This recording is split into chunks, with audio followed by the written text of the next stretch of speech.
She made it from the streets to Harvard.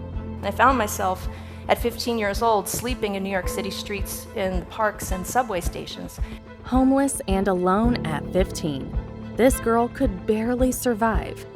Eating out of the trash, freezing on the cold streets. Who would even think about going to college? But Liz's hunger for knowledge saved her life. She knew a bright future awaited her. I said to myself, what if I woke up and every single day I did everything within my ability during that day to change my life? Liz did not have a happy childhood or a cozy home like other kids. She had to deal with her parents' addiction ever since she can remember. They weren't able to find a job and take care of her, so she depended on a disability check every month. We'd get the check, and then the first stop would be down Grand Avenue so my parents could get drugs. And 3 days later, the check would be gone, and that's when we would go hungry. Liz spent entire days without any food, surviving thanks to a neighbor's occasional meals. I remember when she was little, back when she was 8 years old, I didn't realize that when she ate in my house, how home-cooked meals that I made for, I didn't realize that would be the only food that she might have. At least she could find a safe place in books and school. But that became a nightmare too. Kids mocked Liz's appearance all the time. If you have lice in your hair, dirt on your neck, holes in your clothes, school doesn't feel like an option. Eventually, she had no other choice but to stop going. But Liz didn't give up and kept learning on her own. Yet she didn't imagine that the worst was still yet to come. Both her parents contracted HIV because of their addiction. They split up and her dad moved to a men's shelter. Then her mom got worse and went to a hospice for AIDS patients. Liz was only 15 when she was left alone and lost her home. Well, I did realize I was in fact very much homeless, stealing food, sleeping in hallways, and I don't know how long I could have gone on like that if not for the wake-up call. Her only concern was to survive until the next day, until her world crashed completely. Her mother died a few days after she turned 16. And when she passed away, I got this powerful wake-up call.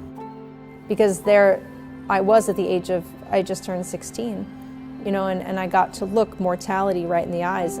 Liz had to face the shocking truth about her future. My mother had been homeless when she was a teenager in New York City, and she dropped out of school, and I suddenly realized that I was living in a cycle. Broke, homeless, and all alone, she had to make a choice. Keep living the way she was, or change her own destiny. She knew the only way off the street was to go back to school. Liz had to deal with many rejections and terrible comments, until one high school finally accepted her. She never thought about giving up. Liz studied in the subway, in the light of doorways, in hallways, or wherever she could. She graduated from high school in just 2 years. When she was accepted into Harvard, she couldn't believe it. Her greatest efforts were rewarded. But what happened to her father? Was she able to forgive all the pain he caused? My dad and I were estranged for about 6 years, and he lived in a men's shelter for men who are HIV positive. And at some point when I finally got my life together, I got my own apartment, I went to the shelter, I said, "Dad, pack your bags, we're moving in together." Liz never blamed her father for the hell she went through, and even helped him in adversity. He was sober at that time for the first time in his life, and it was like meeting a new person. I was getting my life together and we became a family again. When her father got sick and needed heart surgery, she didn't think twice. Liz quit Harvard for a while and took care of him. I came back to New York City. I was with my dad. I saw him through the heart surgery. He moved in with me, and we had this really beautiful chapter together, side by side family, as I was finishing school. Her last days with her dad were a huge life lesson. 3 weeks before my father died, he wrote me this card. And in the card, he said to me, "Lizzie, I left my dreams behind a long time ago, but I know now that they are safe with you." Today, Liz has the happy family she didn't have before. She met her husband while she was in high school. James was part of her friend group when she was homeless. They later married, and they have 2 beautiful kids. In another way, I re-experienced my mother and father through my children, and that's what's been like a miracle. Despite Liz's parents being unable to give her a happy childhood, she remembers them as loving and caring people. I grew up broke. I didn't have food in the fridge.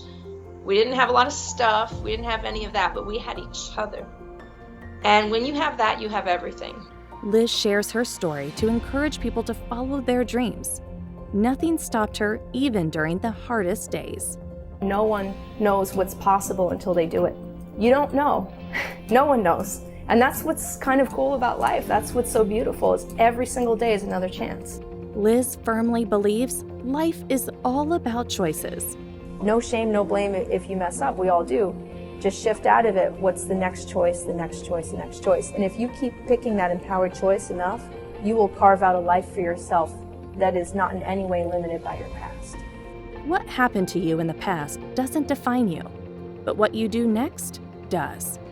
Share this video to spread some hope to those who need it most.